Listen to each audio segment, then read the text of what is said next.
인사하겠습니다. 잘 오셨습니다. 네, 반갑습니다. 네, 여러분 진짜 우리 한 권사님 말대로 옷이 되게 화사해지고 있네요. 네, 옷이 좀 가벼워지고 있는 듯합니다. 진짜 봄이 오는 듯하는데 와주셔서 너무 감사하고 예배 가운데 은혜가 있기를 바랍니다. 아멘. 오늘 이 말씀 가지고 나도 부족함이 없습니다. 나도 부족함이 없습니다라는 제목으로 말씀을 나누도록 하겠습니다. 여러분, 방금 읽은 시편 23편은 대한민국 성도라면 누구나 알고 있는 말씀이고 아마도 한국 사람들이 가장 좋아하는 말씀 가운데 하나가 방금 읽은 시편 23편이 아닐까 생각됩니다. 여러분, 이 말씀 잘 알고 계시죠? 아마 이 자리에 앉아 계신 분들 가운데 1절부터 6절까지 다 암송하고 계시는 분들도 있을 거라고 생각합니다. 우리 장로님, 다 외우시나 봅니다. 저도 한번 외워보려고 다시 한번 꺼내 보았는데 생각보다 헷갈리더라고요. 저는 헷갈림이 있었는데 내용을 한번 보시면 여호와는 나의 목자시니 내게 부족함이 없다. 그리고 6절에 나의 평생의 선하신가 인자하심이 정녕 나를 따르느니 내가 여호와의 집에 영원히 거한다.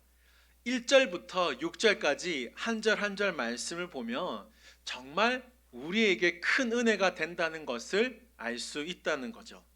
특별히 오늘 이 시간 1절을 중심으로 말씀을 나누려고 하는데 1절 말씀 보시면 부족함이 없다라고 말씀하고 있습니다. 자, 1절에 나오는 이 부족함은 히브리어로 보시면 하사르라고 되어져 있는데 뜻을 제가 한번 살펴보니까 줄어들다, 감소하다, 모자라다, 결핍이 있다 이런 뜻입니다. 다시 말씀드리면 지금 다윗이 내게 부족함이 없다라는 의미는 무슨 말인가요? 줄어들지 않는다. 나에게는 모자람이 없다. 나에게는 결핍이 없다. 이런 의미로 볼 수 있다는 것이죠. 이 부족함이 없으리로다. 우리나라 말에는 별 뜻을 모를 수 있겠습니다만 이 본문의 시제, 원문으로 시제를 보시면 미완료로 되어져 있습니다. 미완료의 의미는 동작이 아직까지 끝나지 않았다는 의미입니다.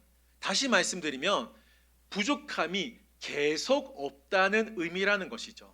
무슨 말이냐면 과거에도 부족함이 없었고 지금도 부족함이 없고 앞으로도 부족함이 없다는 것을 말씀하고 있다는 겁니다.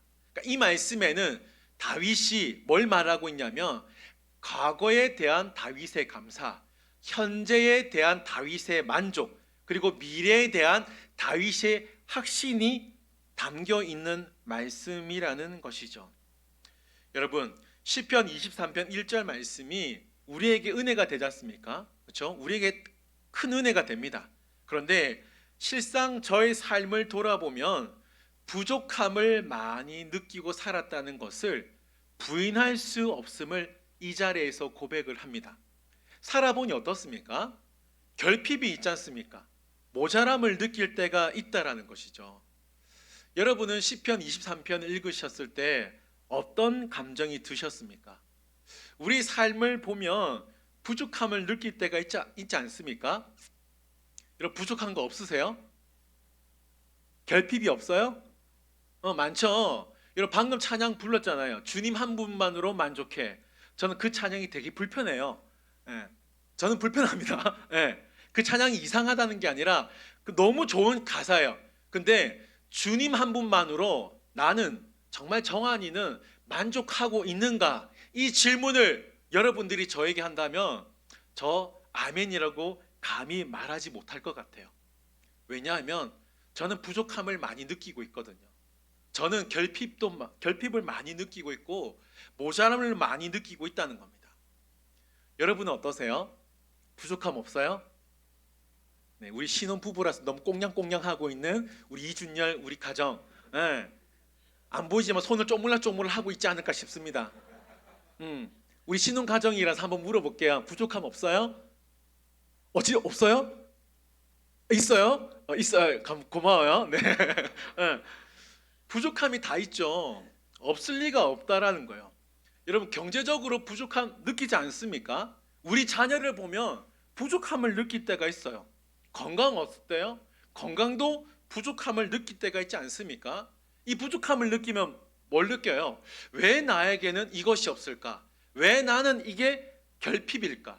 왜 나는 이게 없을까? 저 사람은 있는데 왜 나는 없을까? 이걸 우리가 느끼고 살아간다라는 겁니다. 여러분, 상식적으로 생각해 보면 부족하면 어때요? 그 무엇이 부족하면 그 무엇이 부족할 때 채워져야 우리는 부족함을 느끼지 않는다는 겁니다. 그렇죠? 적어도 이만큼 부족하다면 이만큼은 채워져야 나는 부족함이 없다. 이 정도 이렇게 자신 있게 고백할 수 있지 않겠습니까? 이 정도 부족한데 이 정도 채워지면 어때요? 이런 부족함이 없다 고백할 수 있어요, 솔직하게. 네, 이 정도 부족한데 이 정도 지금 채워진 것밖에 없어요. 그러면 오늘 본문 말씀처럼 내게 부족함이 없으리로다, 이 고백을 할 수 있습니까, 여러분? 돈이 부족하면 은행 잔고가 채워져야 우리는 부족함을 느끼지 않아요. 사랑이 부족하면 사랑할 대상이 있어야, 사랑이 채워져야 우리는 부족함을 느끼지 않는다는 겁니다. 건강 어떻습니까? 건강이 모자라면, 건강이 부족함을 느끼면 내가 건강함을 느껴야 부족함이 채워진다는 것 아닐까요? 자, 다윗의 고백 1절 말씀을 다시 한번 보겠습니다. 우리 1절 말씀 다시 한번 읽겠습니다. 여호와는 나의 목자시니 내게 부족함이 없으리로다. 아멘. 우리는 시편 23편 읽을 때마다 다윗이니까 이런 고백을 할 수 있을 거야, 이런 선입견을 가지고 읽을 때도 있을 것 같아요.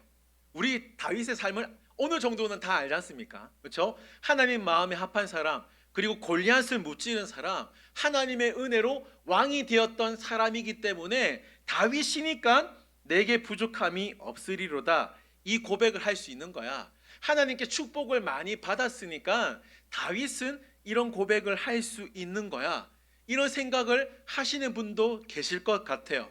그래서 나에게 적용할 때 나도 다윗 같은 축복을 받아서 이런 멋있는 고백, 진짜 이 고백을 하고 싶다라고 생각하는 분도 계실 거라고 생각합니다.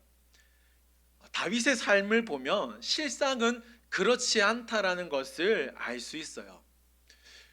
다윗은 그의 아버지 이색에서 인정받지 못했습니다. 여러분, 그거 아셨습니까? 하나님이 이스라엘 왕, 초대 왕을 사울로 삼으셨죠. 그런데 그 사울이 하는 행동을 보니까 마음에 들지 않아서 사무엘에게, 내가 이새를 알고 있으니까 그 이새의 집에 가면 내가 또 다른 왕으로 세울 아들이 있을 거야, 그 아들에게 기름 부으라, 기름 부었으면 좋겠어, 이 말을 하게 됩니다. 그래서 사무엘은 하나님의 명령대로 이새의 집에 가서 그 이새 아들 한 사람 한 사람을 만나게 됩니다. 그러니까 사무엘의 눈에 보니까 이새의 아들들이 다 멋있고 멋져 보이는 거예요. 다 왕이 되었으면 하는 그런 얼굴과 풍채를 가지고 있었다는 거죠. 그런데 하나님께서 뭐라 그러십니까? 나는 외모를 보는 것이 아니라 나는 중심을 본다라고 말하면서 이새가 보여준 아들은 나는 하나도 마음에 안 든다, 이 말을 사무엘에게 하게 됩니다. 그래서 사무엘이 이 하나님의 말씀을 이렇게 듣고 이새에게 이렇게 묻습니다. 사무엘상 16장 11절입니다. 제가 읽어드릴게요. 또 사무엘이 이새에게 이르되 내 아들들이 다 여기 있느냐? 이새가 이르되 아직 막내가 남았는데 그는 양을 지키나이다. 사무엘이 이새에게 이르되 사람을 보내어 그를 데려오라. 그가 여기 오기까지 우리가 식사 자리에 앉지 아니하겠노라. 아멘. 사무엘은 이새에게 또 다른 아들이 없냐라고 물어보았습니다. 이새가 뭐라 그러죠? 두 번째 줄에 아직 막내가 남았다라고 합니다. 이 막내를 히브리어로 하카톤이라는데, 여러분, 제가 옛날에 이 하카톤 뜻을 얘기했는데 기억나십니까? 기억나세요? 기억 안 나니까 제가 이렇게 한 번 더 설교할 수 있는 거예요. 계속 잊어버리셔도 괜찮습니다. 이 하카톤의 뜻이 뭐냐면 등급이 가장 떨어지는 자예요. 등급이 가장 떨어지는 자. 자, 이새는 지금 사무엘에게 이런 말을 하는 겁니다. 사무엘 선지자요, 굳이 다윗을 볼 필요가 있습니까? 그는 하카톤이에요. 매우 등급이 떨어지는 자입니다. 인물 좋은 첫째, 덩치 좋은, 능력 좋은 둘째, 셋째 있지 않습니까? 여기에서 왕을 뽑아 주십시오. 이 말을 하고 있다는 겁니다. 무슨 말인가요? 이세의 안중에 정말 인정받지 못하는 아이가 누구였다는 거예요? 다윗이었다는 겁니다. 이 다윗에게 이런 결핍이 있었다는 거예요. 아버지의 사랑을 받지 못하는 결핍, 부족함이 있었다는 겁니다. 이런 다윗의 인생에 놀라운 반전이 일어나는데 그 반전이 우리가 잘 알고 있는 골리앗을 무찌른 사건입니다. 이 사건 이후에 사울 왕이 자신의 딸 미갈을 다윗에게 주게 되죠. 그러니까 시골 목동이었던 다윗이 왕으로 신분 상승하게 되었다는 거예요. 다윗이 밀갈과 결혼했지만 결혼 생활이 원만하지만은 못했습니다. 순탄하지 못했다는 것이죠. 특별히 다윗의 결혼 생활에서 빼놓을 수 없는 사건이 뭐냐면 자식 문제였습니다. 뭐라고요? 자식 문제였어요. 다윗의 첫째 아들 암논이 배다른 공주인 다말을 이런 말 드려서 죄송합니다. 아침부터 성폭행했어요. 이 사건으로 말미암아 다말이 친오빠 압살롬이 다말의 친오빠 압살롬이 이 사실을 알고 성폭행한 암논을 완전히 비참하게 죽이는 사건이 벌어지게 됩니다. 이 사건 이후에 압살롬이 이른바 압살롬의 난을 일으켜서 자신의 아버지 다윗을 죽이고 자기가 본인이 왕이 되고자 했다는 거예요. 이 압살롬의 반역으로 다윗이 도망자 신세가 돼버리고 말았습니다. 이러한 배경을 가지고 지은 시가 오늘 본문에 나오는 시편 23편이었고 그리고 동일한 배경에서 지은 시가 시편 42편입니다. 42편을 잠깐 살펴보면 아들 압살롬이 다윗을 죽이고자 했을 때 칼을 들고 쫓아옵니다. 이게 소문이 다 났을 거잖아요. 소문이 났을 때 다윗에게 이런 말을 합니다. 수많은 사람들이 다윗을 향하여 비난을 하는데 시편 42편 3절 말씀인데 우리 말씀 다 같이 한번 읽겠습니다. 시작.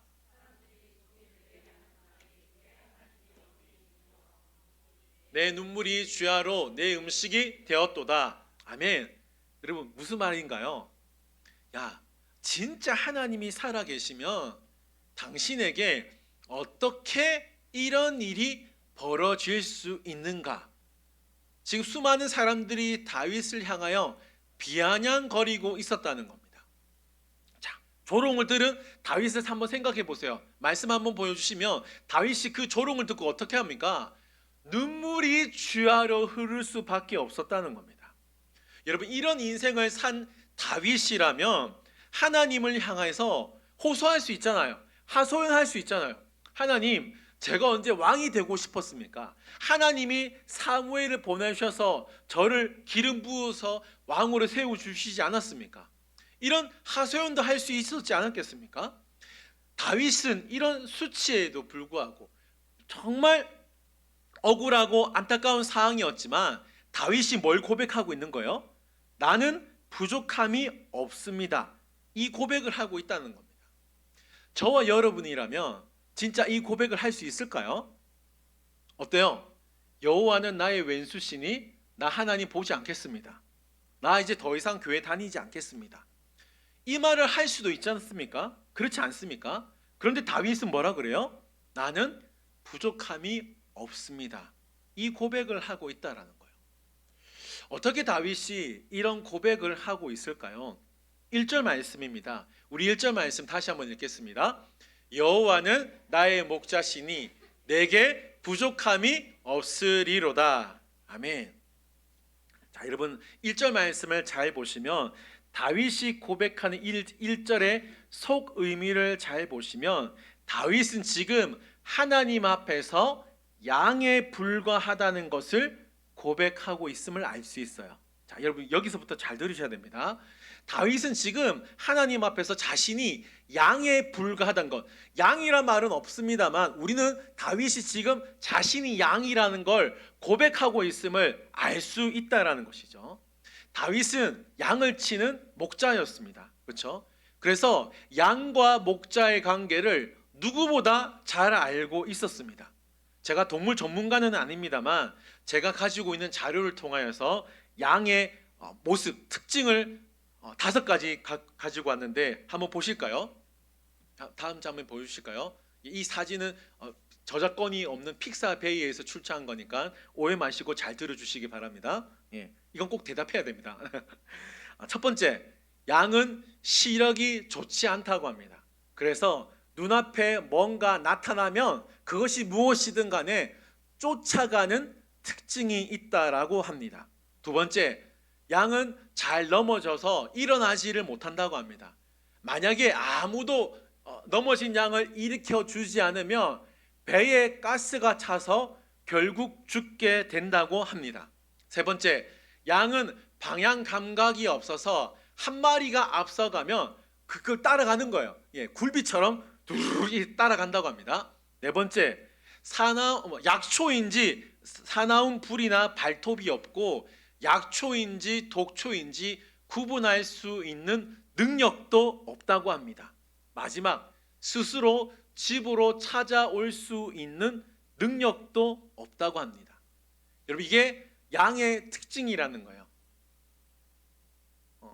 어떻게 또 알았습니까? 제가 양띠라는 걸 또 알았습니까? 예, 저를 바로 보여주시네요. 네, 다윗은 다윗이 목자였기 때문에 양의 특징을 너무나도 잘 알고 있었어요. 그래서 본문에는 적혀 있지 않습니다만 다윗은 양들과 푸른 초장으로 가다가 양들이 구덩이에 빠지면 어떻게 했을까요? 양의 특징을 알고 있으니까 다윗은 분명히 이렇게 세워 주었을 것입니다. 쉴만한 물가로 가고 있을 때 독초를 만나면 어떻게 했을까요? 다윗이 뿌리까지 그 독초를 뽑았을 겁니다. 맹수가 공격하더라도 다윗이 가지고 있는 막대기를 가지고 물리쳤을 것입니다. 우리에 들어가지도 못하니까 다윗이 안전한 우리에 들어갈 수 있도록 인도했을 겁니다. 다윗이 목자로서 약하고 어리석고 단순한 양의 모습을 통해 무엇을 발견한 거예요? 나도 하나님 앞에서 어리석고 부족하고 하나님의 은혜 없이는, 하나님의 다스림 없이는 살 수 없는 한 마리 양에 불과하다는 이 사실을 알고 다윗이 뭐라고 고백하는 거예요? 여호와는 나의 목자시니 내게 부족함이 없습니다. 이 고백을 할 수 있었다는 겁니다.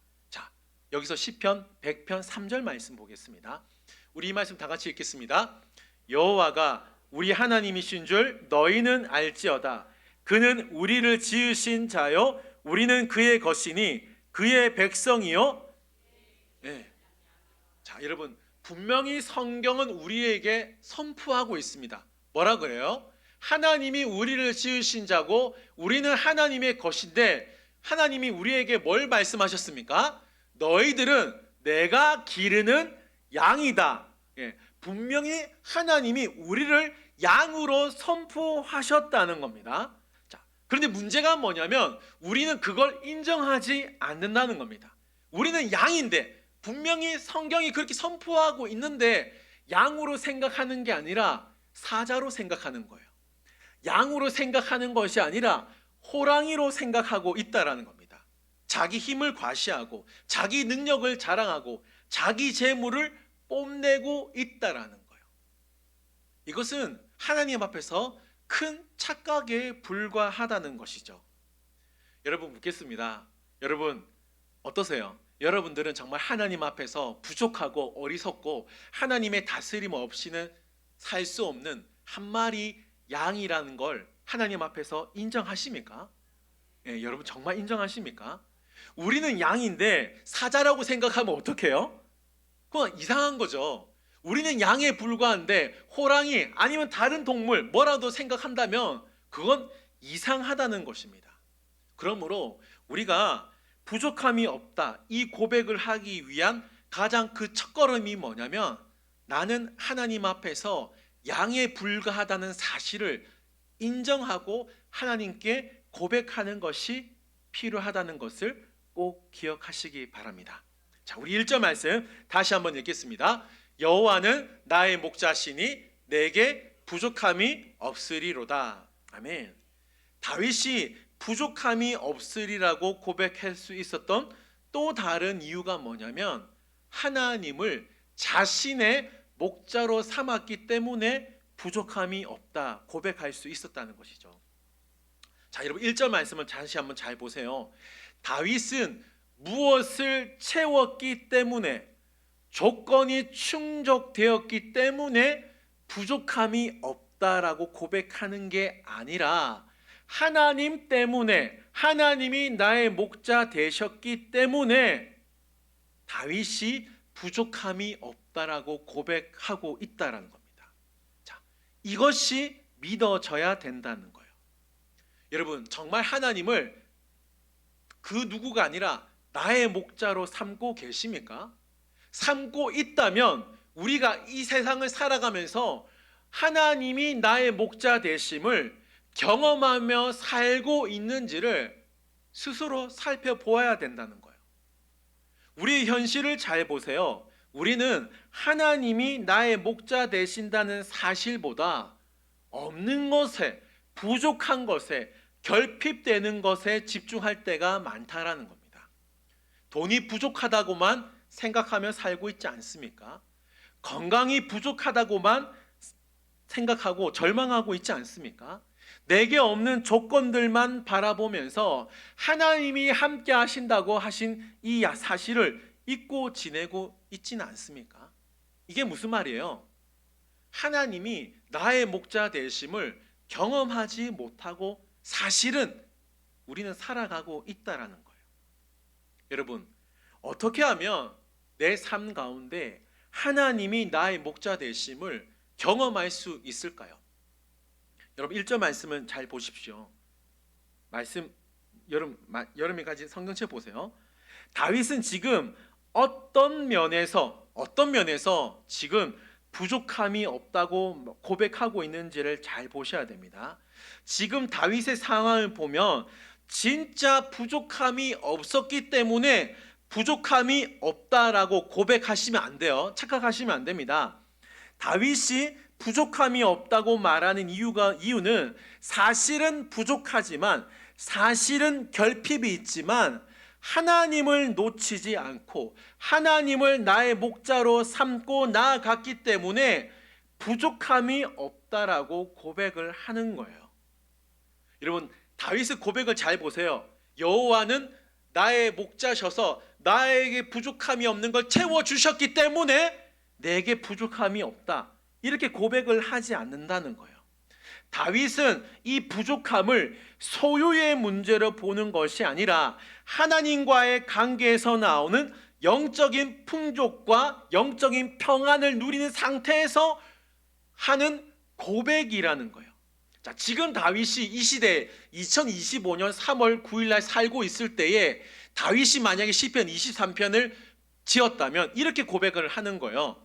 지금 나의 은행에 잔고는 없지만 내게 부족함이 없습니다. 왜냐하면 하나님이 나의 목자 되시기 때문입니다. 이 고백이요. 지금 다윗이 살아있다면 나는 지금 건강이 좋지 않지만 하나님이 나의 목자 되시기 때문에 나는 부족함이 없다. 이 고백을 하고 있다라는 거예요. 자, 그러면 우리가 중요하잖아요. 다윗도 이렇게 고백했으면 나도 그렇게 고백해야 되는 것 아니겠습니까? 그러면 나는 정말 하나님을 나의 목자로 삼고 있는지를 정말 살펴보아야 된다는 거예요. 자, 그러면 내가 정말 하나님을 나의 목자로 고백하고 있는지를 살펴보기 위해서는 두 가지를 기억하셔야 됩니다. 두 가지. 그 두 가지를 나누도록 하겠습니다.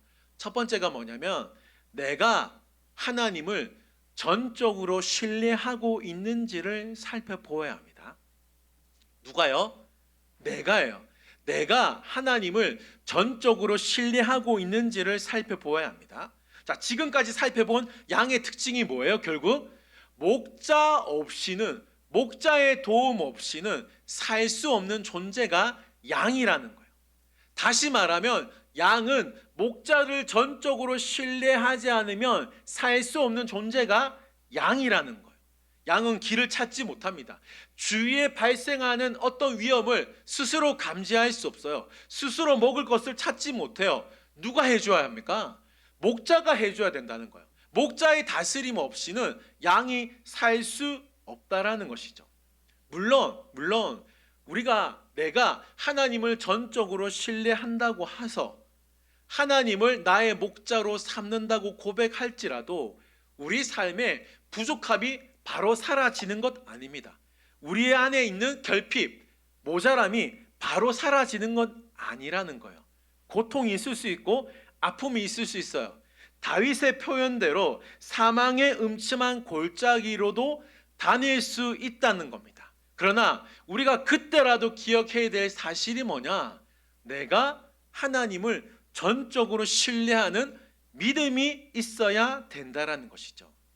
양은 목자를 신뢰해야 합니다. 그러니까 양으로서 우리에게 필요한 믿음이 뭐냐면 하나님을 나의 하나님으로 인정하고 하나님을 전적으로 신뢰해야 된다는 것이죠. 이 믿음이 있을 때 하나님이 나의 목자 되어 주셔서 우리도 부족함이 없는 은혜를 누릴 수 있다라는 겁니다. 자, 그러면 여기서 하나를 더 살펴보도록 하겠습니다. 하나님을 전적으로 신뢰한다는 의미가 뭘까요, 여러분? 그냥 기도하면 된다는 걸까요? 그건 아니라는 겁니다. 물론 기도하는 것 중요한데 바울의 두 가지 고백을 통해서 하나님을 신뢰한다는 것이 무엇인지를 한번 생각해 보겠습니다. 로마서 5장 3절 말씀입니다. 우리 말씀 다 같이 읽겠습니다. 시작. 이는 환난은 인내를, 인내는 연단을, 연단은 소망을 이루는 줄 알미로다. 아멘. 바울이 지금 환난 중에도 뭐 할 수 있다고 고백합니까? 즐거워할 수 있다고 고백합니다. 여기서 즐거워하다는 의미는 고난이 찾아왔을 때마다 언제나 호호호 이 의미가 아니라는 거예요. 여기서 즐겁다는 의미가 뭐냐면 헬라어로 카우카우마이라고 하는데 이 뜻을 제가 살펴보니까 부끄러워하지 않는다, 인정한다, 자랑한다는 의미입니다. 다시 말해 하나님을 신뢰한다는 의미가 뭐냐면 우리의 모든 상황과 형편에서 하나님의 다스림을 부끄러워하지 않는다. 하나님의 다스림을 인정한다. 하나님이 나의 하나님이 되심을 부끄러워하지 않고 하나님을 인정하겠다라는 의미로 볼 수 있다라는 거예요. 물론 하나님의 다스림을 인정하고 부끄러워하지 않고 자랑한다 할지라도 나의 삶 가운데 있는 결핍과 부족함 때문에 느끼는 불편함이 있고 아픔이 여전히 존재하는 것을 우리는 부인할 수 없습니다. 그러나 하나님의 다스림이 나의 삶 가운데 있다는 것을 인정한다면 하나님의 다스림이 나의 삶 가운데 있다는 것을 자랑할 수 있다면 우리는 하나님의 다스림으로 말미암아 하나님의 다스림이에요. 하나님의 다스림으로 말미암아 낙심하지 않고 소망의 은혜를 가질 수 있다라는 겁니다. 바울이 로마 감옥에 있을 때 이런 고백을 합니다. 빌립보서 4장 11절 12절입니다. 제가 읽어드릴게요. 내가 궁핍함으로 말하는 것이 아니니라. 어떠한 형편에든지 나는 자족하기를 배웠노니 나는 비천에 처할 줄도 알고 풍부에 처할 줄도 알아. 모든 일 곧 배부름과 배고픔과 풍부와 궁핍에도 처할 줄 아는 일체의 비결을 배웠노라. 아멘. 자, 여러분 바울의 고백을 잘 보시면 바울은 어떠한 형편에 있든지 간에 나는 뭘 배웠어요? 자족하기를 배웠나니 나는 만족함을 배웠다는 겁니다.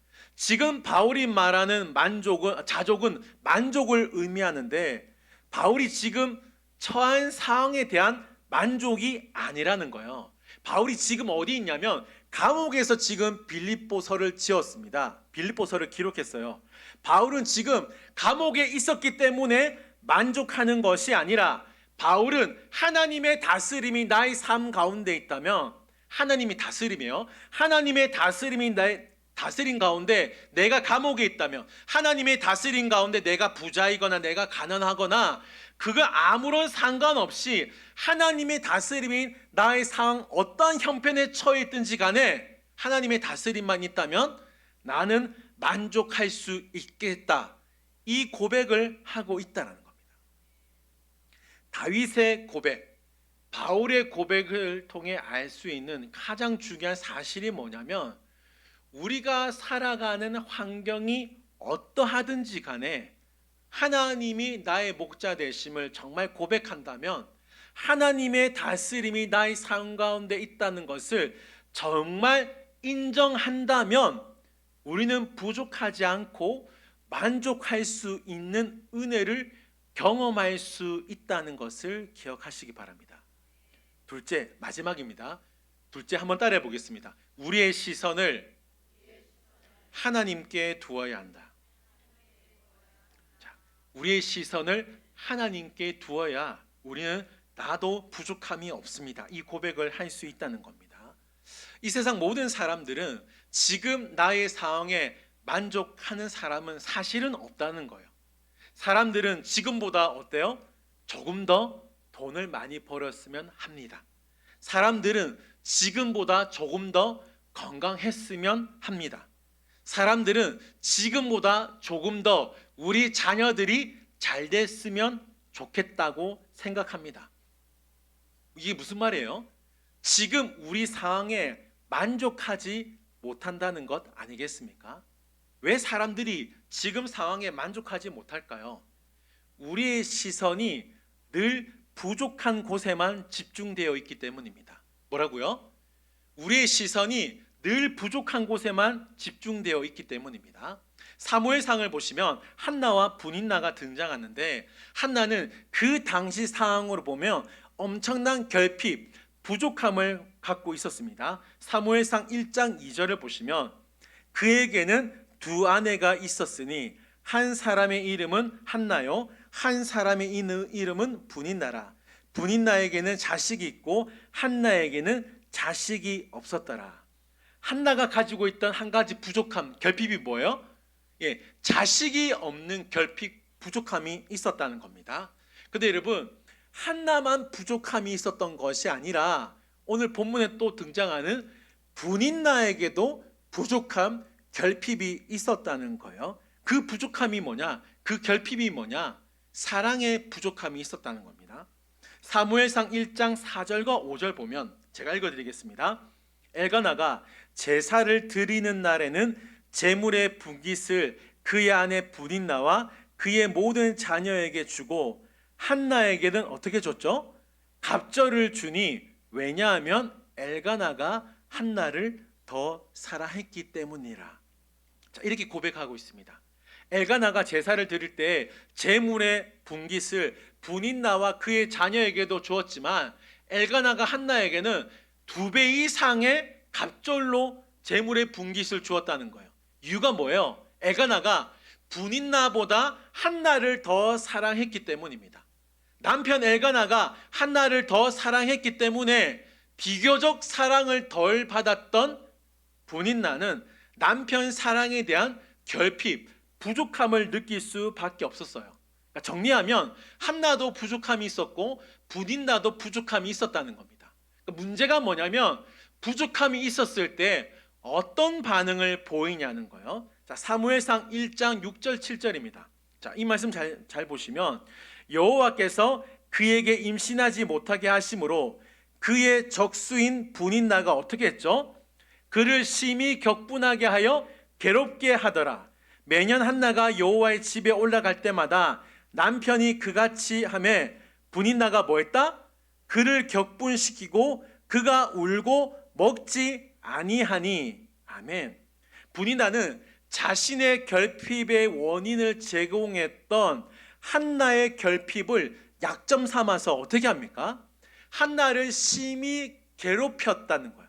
분노를 일으키게 만들었다는 겁니다. 어쩌면 분인나는 한나가 괴로워하는 모습을 보고 자신의 결핍을 잠시나마 잊을 수 있었을 거예요. 그러나 문제는 뭐였냐면 근본적인 해결을 분인나는 할 수 없었다는 겁니다. 자, 반면에 한나를 보겠습니다. 한나가 자신의 결핍을 보고 원망하는 거나 불평하는 것이 아니라 자신의 결핍을 하나님께 고백합니다. 사무엘상 1장 15절입니다. 우리 이 말씀 다 같이 읽겠습니다. 시작.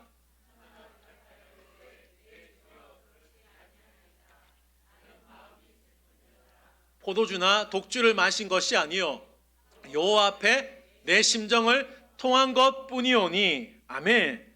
한나는 자신의 결핍이 있다는 것을 인정하고 마음이 슬픈 여자라고 하나님 앞에 고백합니다. 자, 중요한 게 뭐예요?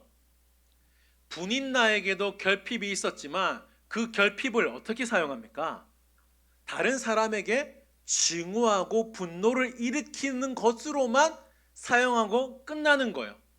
한나는 어때요? 한나는 부족함이 있었고 결핍이 있었지만 그 부족함과 결핍을 다른 사람에게 증오나 하소연하는 것이 아니라 누구에게요? 하나님 앞에 자신의 부족함, 결핍을 다 쏟아내고 있었다는 겁니다. 뭐예요? 부족함이 있다 할지라도 그 부족한 것으로 끝나는 것이 아니라 시선을 하나님께 두어 한나의 모습을 우리가 살펴보아야 된다는 겁니다. 사랑하는 성도 여러분, 우리는 한 치 앞도 모르는 양에 불과합니다. 그러므로 누구의 인도를 받느냐에 따라 우리 인생이 달라질 수 있다는 것이에요. 다윗은 왕이었습니다. 그러나 자신을 하나님 앞에서 양에 불과하다는 것을 인정하고 하나님을 자신의 목자로 삼고 여호와는 나의 목자시니 내게 부족함이 없습니다. 이 고백을 할 수 있었다는 겁니다. 부족함이 없습니다. 이 고백은 나의 상황이 완벽하기 때문에 하는 고백이 아니라 하나님을 전적으로 신뢰하기 때문에 할 수 있는 고백임을 기억하십시오. 부족함이 없습니다. 이 고백은 상황이 어렵지만 부족함에 시선을 두는 것이 아니라 나의 시선을 하나님께 둘 때 할 수 있는 고백이라는 것입니다. 현실을 보면 부족함이 너무나 많습니다. 돈이 부족하고 건강이 부족하고 사랑도 부족하고 모든 것이 부족해 보일 수 있어요. 그렇죠? 그러나 이 부족함을 단순히 소유의 영역으로만 보는 것이 아니라 이 부족함을 믿음의 영역으로 본다면, 믿음의 영역으로 볼 때 하나님을 나의 목자이심을 믿고 없는 것에 시선을 두는 것이 아니라 오로지 나의 시선을 하나님께 둠으로 하나님의 다스림이 나의 삶 가운데 있다는 것을 인정하고 믿을 때 목자이신 하나님만이 주실 수 있는 충족과 만족을 경험할 수 있는 은혜가 있다는 것을 알게 된다는 것입니다. 이럴 때 나도 부족함이 없습니다. 이 고백을 할 수 있다는 것이죠. 사랑하는 성도 여러분, 하나님이 나의 목자이심을 믿음으로 정말 고백할 수 있기를 바랍니다. 하나님의 다스림이 나의 삶 가운데 있다는 것을 믿음으로 고백할 수 있기를 바랍니다. 이 믿음이 있을 때, 이 고백이 있을 때 우리는 다윗처럼 여호와는 나의 목자시니 나도 부족함이 없습니다. 이 고백을 할 수 있다라는 것이죠. 사랑하는 성도 여러분, 하나님이 나의 목자 되심을, 하나님의 다스림이 나의 삶 가운데 있다는 것을 오늘도 믿고 내일도 믿고 앞으로도 믿음으로 말미암아 다윗의 고백이 나의 고백이 될 수 있기를 주님의 이름으로 축원드립니다. 아멘. 우리 다 일어나셔서 이 찬양 부르